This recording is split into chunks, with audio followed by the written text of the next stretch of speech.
ನಮಸ್ಕಾರ. ದಾನುಶ್ರೀ ಭಕ್ತಿ ಚಾನೆಲ್ಗೆ ಸ್ವಾಗತ. ದಯವಿಟ್ಟು ಲೈಕ್ ಮಾಡಿ, ಸಬ್ಸ್ಕ್ರೈಬ್ ಮಾಡಿ ಮತ್ತು ಬೆಲ್ ಐಕಾನ್ ಒತ್ತಿ ನಮ್ಮ ಚಾನೆಲ್ಗೆ ಬೆಂಬಲ ನೀಡಿ.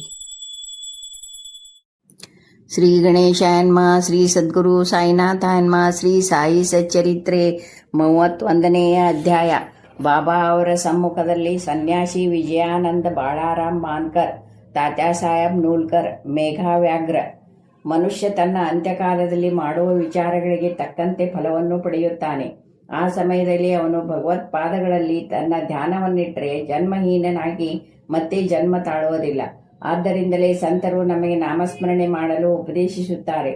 ಕೆಲವು ಸಲ ನಮ್ಮ ಅಂತ್ಯಕಾಲದಲ್ಲಿ ನಾವು ಹೌಹಾರಿ ಪರಮಾತ್ಮನನ್ನು ಮರೆತು ನಮ್ಮ ಇಡೀ ಜೀವನ ವ್ಯರ್ಥವಾಗಬಹುದಾಗಿದೆ. ಇದನ್ನು ತಪ್ಪಿಸುವ ಸಲುವಾಗಿ ನಾವು ನಾಮಸ್ಮರಣೆಯ ಅಭ್ಯಾಸ ಇಟ್ಟುಕೊಳ್ಳಬೇಕು. ನಮ್ಮ ಅಂತ್ಯದಲ್ಲಿ ನಾವು ಸಂತರಿಗೆ ಸಂಪೂರ್ಣವಾಗಿ ಶರಣಾಗತರಾದರೆ ಅವರು ನಮಗೆ ಸದ್ಗತಿ ದೊರೆಯಲು ಸಹಾಯವೆಸಗುತ್ತಾರೆ. ಇದು ಈ ಕೆಳಗಿನ ಕಥೆಗಳಿಂದ ಸ್ಪಷ್ಟವಾಗುತ್ತದೆ. ಬಾಬಾ ಅವರ ಸಮ್ಮುಖದಲ್ಲಿ ಸನ್ಯಾಸಿ ವಿಜಯಾನಂದರೆಂಬ ಮದ್ರಾಸಿ ಸನ್ಯಾಸಿಯು ಒಮ್ಮೆ ಮಾನಸ ಸರೋವರಕ್ಕೆ ಹೊರಟರು. ದಾರಿಯಲ್ಲಿ ಬಾಬಾರವರ ಕೀರ್ತಿಯನ್ನು ಕೇಳಿ ಶಿರಡಿಗೆ ಬಂದು ತಂಗಿದರು. ಅಲ್ಲಿ ಹರಿದ್ವಾರದ ಸೋಮದೇವ ಸ್ವಾಮಿಯವರನ್ನು ಭೇಟಿ ಮಾಡಿ ಮಾನಸ ಸರೋವರದ ಪ್ರಯಾಣದ ಬಗ್ಗೆ ವಿಚಾರಿಸಿದರು. ಅವರು ಮಾನಸ ಸರೋವರಕ್ಕೆ ಪ್ರಯಾಣ ಮಾಡಬೇಕಾದರೆ ದಾರಿಯಲ್ಲಿ ಬಹಳ ಕಷ್ಟವನ್ನು ಅನುಭವಿಸಬೇಕೆಂದು ಹೇಳಿ ಅಲ್ಲಿ ಹವಾಗುಣ, ಜನಗಳ ನಡತೆ ಎಲ್ಲವನ್ನು ವಿವರಿಸಿದರು. ಇದನ್ನು ಕೇಳಿ ಅವರು ಮಾನಸ ಸರೋವರಕ್ಕೆ ಹೋಗುವ ವಿಚಾರ ಕೈಬಿಟ್ಟರು. ನಂತರ ಬಾಬಾರವರ ಬಳಿಗೆ ಹೋಗಿ ನಮಸ್ಕಾರ ಮಾಡಿದರು. ಆಗ ಬಾಬಾರವರು ಕೋಪದಿಂದ ಈ ಸನ್ಯಾಸಿಯನ್ನು ಇಲ್ಲಿಂದ ಹೊರದೂಡಿ ಎಂದರು. ವಿಜಯಾನಂದರಿಗೆ ಬಾಬಾ ಅವರ ಮಾತಿನ ಅರ್ಥವಾಗಲಿಲ್ಲ. ಸ್ವಲ್ಪ ನೊಂದುಕೊಂಡು ಅಲ್ಲಿಯೇ ಎಲ್ಲವನ್ನು ನೋಡುತ್ತಾ ಕುಳಿತರು. ಆಗ ಬಾಬಾರವರ ಬೆಳಗಿನ ದರ್ಬಾರ ನಡೆಯುತ್ತಿತ್ತು. ಭಕ್ತರೆಲ್ಲರೂ ನೆರೆದಿದ್ದರು. ಅವರು ಅನೇಕ ರೀತಿಯಲ್ಲಿ ಬಾಬಾರವರನ್ನು ಪೂಜಿಸುತ್ತಿದ್ದರು. ಕೆಲವರು ಅವರ ಪಾದ ಪೂಜೆ ಮಾಡಿ ತೀರ್ಥ ತೆಗೆದುಕೊಳ್ಳುತ್ತಲೂ, ಮತ್ತೆ ಕೆಲವರು ಗಂಧವನ್ನು ಲೇಪಿಸುತ್ತಲೂ ಜಾತಿ ಮತ ಭೇದವನ್ನು ತೊರೆದು ಸೇವೆ ಮಾಡುತ್ತಿದ್ದರು. ಬಾಬಾರವರು ಕೋಪಗೊಂಡಿದ್ದರೂ ಸಹ ವಿಜಯಾನಂದರು ಬಾಬಾರವರ ಮೇಲಿನ ಪ್ರೀತಿಯಿಂದ ಮಸೀದಿಯಲ್ಲಿಯೇ ಕುಳಿತರು. ಈ ರೀತಿ ಶಿರಡಿಯಲ್ಲಿ 2 ದಿನ ಕಳೆದವು. ಆಗ ಅವರ ತಾಯಿಯವರು ಅತಿ ಅಜಾರಿರುವರೆಂದು ಪತ್ರ ಬಂದಿತು. ವಿಜಯಾನಂದರು ಬಹಳ ನೊಂದುಕೊಂಡು ಆ ಸಮಯದಲ್ಲಿ ತಾಯಿಯ ಬಳಿ ತಮಗೆ ಇರಲು ಸಾಧ್ಯವಿಲ್ಲ ಎಂದು ಪಶ್ಚಾತ್ತಾಪ ಮಾಡಿಕೊಂಡರು. ಆದರೆ ಬಾಬಾರವರ ಅನುಮತಿ ಇಲ್ಲದೆ ಹೊರಡುವ ಹಾಗಿರಲಿಲ್ಲ. ಪತ್ರವನ್ನು ಕೈಯಲ್ಲಿ ಹಿಡಿದುಕೊಂಡು ಬಾಬಾ ಹತ್ತಿರ ಹೋಗಿ ಹೊರಡಲು ಅನುಮತಿ ಬೇಡಿದರು. ಸರ್ವಜ್ಞರಾದ ಬಾಬಾ ಇದನ್ನರಿತು, ನೀನು ತಾಯಿಯನ್ನು ಬಹಳವಾಗಿ ಪ್ರೀತಿಸುವೆ, ಹಾಗಾದರೆ ಸನ್ಯಾಸವನ್ನೇಕೆ ಸ್ವೀಕರಿಸಿದೆ? ವ್ಯಾಮೋಹ ಮತ್ತು ಮಮತೆ ಸನ್ಯಾಸತ್ವಕ್ಕೆ ವಿರೋಧವಾದವುಗಳಲ್ಲವೇ? ನೀನು ಕೊಠಡಿಗೆ ಹೋಗಿ ಸುಮ್ಮನೆ ಕುಳಿತುಕೋ. ತಾಳ್ಮೆಯಿಂದ ಕೆಲವು ದಿನ ಕಳೆ. ವಾಡಾದಲ್ಲಿ ಅನೇಕ ದರೋಡೆಕೋರರಿದ್ದಾರೆ, ಬಾಗಿಲ ಹಾಕಿಕೋ. ಇಲ್ಲದಿದ್ದರೆ ಲೂಟಿ ಮಾಡುತ್ತಾರೆ. ಐಶ್ವರ್ಯ ಮತ್ತು ಸುಖವು ಶಾಶ್ವತವಲ್ಲ. ಮಾನವನಾಗಿ ಹುಟ್ಟಿದ ಮೇಲೆ ಸಾವು ಖಂಡಿತ. ಮೋಹ ಮತ್ತು ಮಮತೆಯನ್ನು ತ್ಯಜಿಸು. ಯಾರು ಶ್ರೀಹರಿಯನ್ನೇ ಸ್ಮರಿಸುತ್ತಾರೆಯೋ ಅವರ ಸಹಾಯಕ್ಕೆ ದೇವರು ಹೋಗುತ್ತಾನೆ. ನೀನು ನಿನ್ನ ಪೂರ್ವಜನ್ಮ ಪುಣ್ಯದ ವಿಶೇಷದಿಂದ ಇಲ್ಲಿಗೆ ಬಂದಿರುವೆ. ನಾನು ಹೇಳಿದುದನ್ನು ಗಮನಿಸಿ ನಿನ್ನ ಜೀವಿತೋದ್ದೇಶವನ್ನು ಸಾಧಿಸು. ನಿಷ್ಕಾಮಿಯಾಗಿ ನಾಳೆಯಿಂದ ಭಾಗವತ ಪಾರಾಯಣ ಮಾಡು. ಬಿಡದೆ 3 ಸಪ್ತಾಹಗಳನ್ನು ಆಚರಿಸು. ದೇವರು ಮೆಚ್ಚಿ ನಿನ್ನ ದುಃಖಗಳನ್ನು ನಿರ್ಮೂಲನ ಮಾಡುತ್ತಾನೆ. ಆಗ ಭ್ರಮೆಯು ಮರೆಯಾಗುತ್ತದೆ, ಶಾಂತಿ ಲಭಿಸುತ್ತದೆ ಎಂದರು. ನಂತರ ಅವನ ಮರಣದ ಕಾಲವು ಸಮೀಪಿಸಿತೆಂಬುದನ್ನು ತಮ್ಮ ಜ್ಞಾನ ದೃಷ್ಟಿಯಿಂದ ಬಾಬಾ ತಿಳಿದು ವಿಜಯಾನಂದರಿಗೆ ಯಮದೇವನು ಮೆಚ್ಚುವ ಶ್ರೀರಾಮ ವಿಜಯವನ್ನು ಪಾರಾಯಣ ಮಾಡಲು ಹೇಳಿದರು. ಮರುದಿನ ಬೆಳಗ್ಗೆ ಸ್ನಾನ ಮಾಡಿ ಲೆಂಡಿ ತೋಟದ ಪ್ರಶಾಂತವಾದ ವಾತಾವರಣದಲ್ಲಿ ವಿಜಯಾನಂದರು ಭಾಗವತ ಪಾರಾಯಣವನ್ನು ಆರಂಭಿಸಿದರು. ಹೀಗೆ 2 ಸಪ್ತಾಹ ಮಾಡಿ ಬಳಲಿದ್ದರು. ನಂತರ ಒಂದು ದಿನ ವಾಡಾಕ್ಕೆ ಹಿಂದಿರುಗಿ ಬಡೈ ಬಾಬಾ ಅವರ ತೊಡೆಯ ಮೇಲೆ ಮಲಗಿದಾಗ ಪರಮಾತ್ಮನ ಸಾನ್ನಿಧ್ಯವನ್ನು ಹೊಂದಿದರು. ಬಾಬಾರವರು ಒಂದು ದಿನ ಮಟ್ಟಿಗೆ ದೇಹವನ್ನು ಕಾಪಾಡುವಂತೆ ಆಜ್ಞೆ ಮಾಡಿದರು.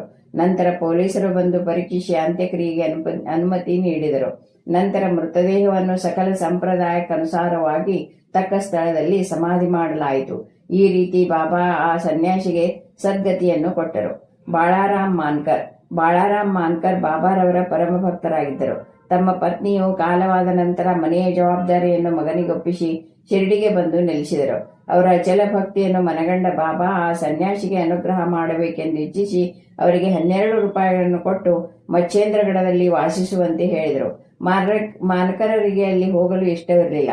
ಬಾಬಾರವರು ಅಲ್ಲಿಗೆ ಹೋಗುವುದರಿಂದ ಪ್ರಯೋಜನ ಇದೆ ಎಂದು ಹೇಳಿ ದಿನಕ್ಕೊಮ್ಮೆಯಾದರೂ ಗಡದ ಮೇಲೆ ಕುಳಿತು ಧ್ಯಾನಾಸಕ್ತನಾಗಲು ಅವರಿಗೆ ಹೇಳಿದರು. ಮಾನ್ಕರರು ಬಾಬಾರವರ ಮಾತಿನಲ್ಲಿ ನಂಬಿಕೆ ಇಟ್ಟು ಮಚೇಂದ್ರಗಡಕ್ಕೆ ಬಂದರು. ಅಲ್ಲಿ ಪ್ರಕೃತಿಯ ರಮ್ಯವಾದ ಸೊಬಗನ್ನು ಮತ್ತು ಪ್ರಶಾಂತವಾದ ವಾತಾವರಣವನ್ನು ನೋಡಿ ಬಾಬಾರವರು ಹೇಳಿದಂತೆ ಧ್ಯಾನ ಮಾಡಲು ಯೋಗ್ಯ ಸ್ಥಳವೆಂದು ಭಾವಿಸಿದರು. ಕೆಲವು ದಿನಗಳ ನಂತರ ಅವರಿಗೆ ಜ್ಞಾನೋದಯವಾಯಿತು. ಸಾಮಾನ್ಯವಾಗಿ ಭಕ್ತರ ಸಮಾಧಿ ಸ್ಥಿತಿಯಲ್ಲಿ ದೇವರ ಸಾಕ್ಷಾತ್ಕಾರವಾಗುತ್ತದೆ. ಆದರೆ ಮಾನ್ಕರರಿಗೆ ಸಾಮಾನ್ಯ ಸ್ಥಿತಿಯಲ್ಲಿ ದೇವರ ಸಾಕ್ಷಾತ್ಕಾರವಾಯಿತು. ಅವರಿಗೆ ಬಾಬಾರವರ ದರ್ಶನವಾಯಿತು.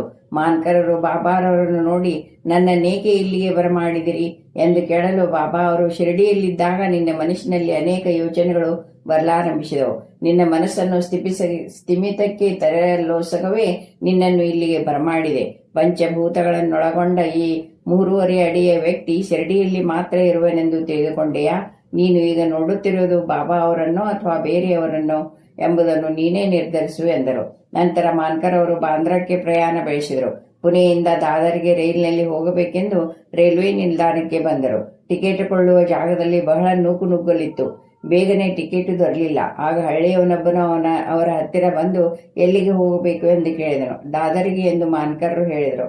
ಆಗ ಅವನು, ನನಗೆ ಬಹಳ ಜರೂರಾದ ಕೆಲಸವಿದೆ, ನಾನು ಈಗ ಹೋಗಲಾರೆ, ದಯಮಾಡಿ ಈ ಟಿಕೆಟ್ ಅನ್ನು ತೆಗೆದುಕೊಳ್ಳಿರಿ ಎಂದನು. ಮಾನ್ಕರ್ ಟಿಕೆಟ್ ಅನ್ನು ತೆಗೆದುಕೊಂಡು ಅವನಿಗೆ ಹಣ ಕೊಡಬೇಕೆನ್ನುವಷ್ಟರಲ್ಲಿ ಅವನ ಗದ್ದಲದಲ್ಲಿ ಎಲ್ಲಿಯೋ ಮಾಯವಾದನು. ಮಾನ್ಕರ್ ಹುಡುಕಿದರೂ ಕಾಣಲೇ ಇಲ್ಲ. ರೈಲು ಹೊರಡುವ ತನಕ ಅವನು ಹುಡುಕಾಡಿದರೂ ಆದರೂ ಅವನ ಪತ್ತೆಯೇ ಆಗಲಿಲ್ಲ. ಮಾನ್ಕರ್ಗೆ ಇದು 2ನೇ ಸಾರಿ ಆದ ಸಾಕ್ಷಾತ್ಕಾರ.